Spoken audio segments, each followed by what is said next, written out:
Thank you, Madam Speaker. And I would also like to thank many of my colleagues for the opportunity to not only speak today, but for the many members from both sides of the aisle who have reached out to me in support following an incident earlier this week. About 2 days ago, I was walking up the steps of the Capitol when Representative Yoho suddenly turned a corner, and he was accompanied by Representative Roger Williams, and accosted me on the steps right here in front of our nation's Capitol. I was minding my own business, walking up the steps, and Representative Yoho put his finger in my face. He called me disgusting. He called me crazy. He called me out of my mind. And he called me dangerous. And then he took a few more steps, and after I had recognized his comments as rude, he walked away and said, "I'm rude. You're calling me rude." I took a few steps ahead, and I walked inside and cast my vote, because my constituents send me here each and every day to fight for them and to make sure that they are able to keep a roof over their head, that they're able to feed their families, and that they're able to carry their lives with dignity. I walked back out, and there were reporters in the front of the Capitol, and in front of reporters, Representative Yoho called me, and I quote, "These are the words that Representative Yoho levied against a congresswoman, the congresswoman that not only represents New York's 14th congressional district, but every congresswoman and every woman in this country, because all of us have had to deal with this in some form, some way, some shape, at some point in our lives." And I want to be clear that Representative Yoho's comments were not deeply hurtful or piercing to me, because I have worked a working class job. I have waited tables in restaurants. I have ridden the subway. I have walked the streets in New York City. And this kind of language is not new. I have encountered words uttered by Mr. Yoho and men uttering the same words as Mr. Yoho while I was being harassed in restaurants. I have tossed men out of bars that have used language like Mr. Yoho's. And I have encountered this type of harassment riding the subway in New York City. This is not new. And that is the problem. Mr. Yoho was not alone. He was walking shoulder to shoulder with Representative Roger Williams. And that's when we start to see that this issue is not about one incident. It is cultural. It is a culture of lack of impunity, of accepting of violence and violent language against women, and an entire structure of power that supports that.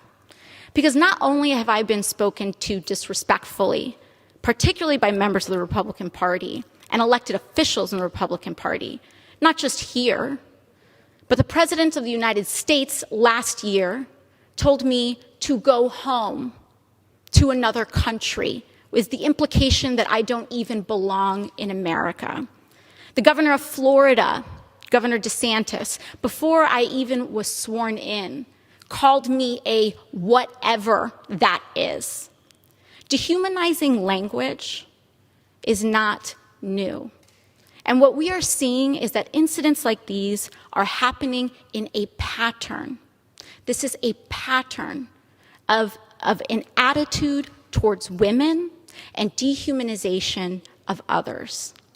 So while I was not deeply hurt or offended by little comments that are made, when I was reflecting on this, I honestly thought that I was just going to pack it up and go home. It's just another day, right?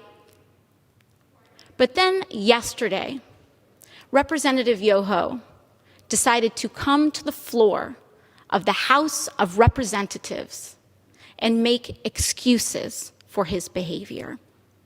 And that I could not let go. I could not allow my nieces, I could not allow the little girls that I go home to. I could not allow victims of verbal abuse and worse to see that excuse, and to see our Congress accept it as legitimate and accept it as an apology, and to accept silence as a form of acceptance. I could not allow that to stand, which is why I'm rising today to raise this point of personal privilege. And I do not need Representative Yoho to apologize to me. Clearly, he does not want to. Clearly, when given the opportunity, he will not. And I will not stay up late at night waiting for an apology from a man who has no remorse over calling women and using abusive language towards women. But what I do have issue with is using women, our wives and daughters, as shields and excuses for poor behavior. Mr. Yoho mentioned that he has a wife and 2 daughters. I am 2 years younger than Mr. Yoho's youngest daughter. I am someone's daughter too. My father, thankfully, is not alive to see how Mr. Yoho treated his daughter.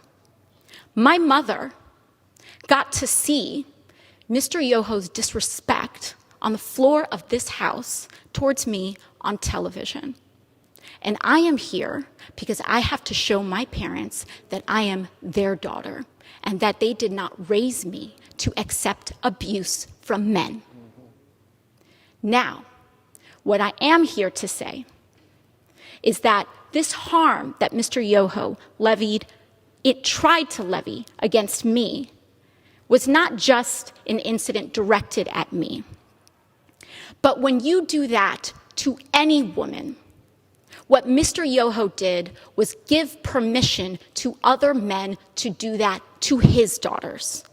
In using that language in front of the press, he gave permission to use that language against his wife, his daughters, women in his community. And I am here to stand up to say that is not acceptable.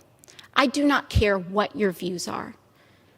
It does not matter how much I disagree or how much it incenses me or how much I feel that people are dehumanizing others. I will not do that myself. I will not allow people to change and create hatred in our hearts. And so what I believe is that having a daughter does not make a man decent.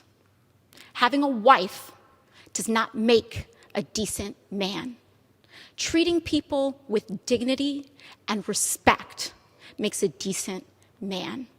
And when a decent man messes up, as we all are bound to do, he tries his best and does apologize.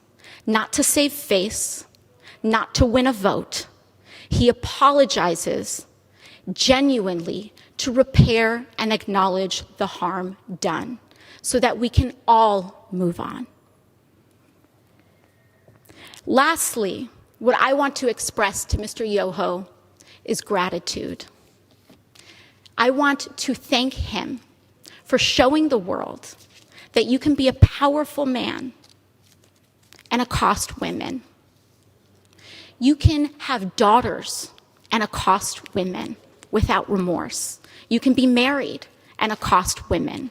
You can take photos and project an image to the world of being a family man and accost women without remorse and with a sense of impunity.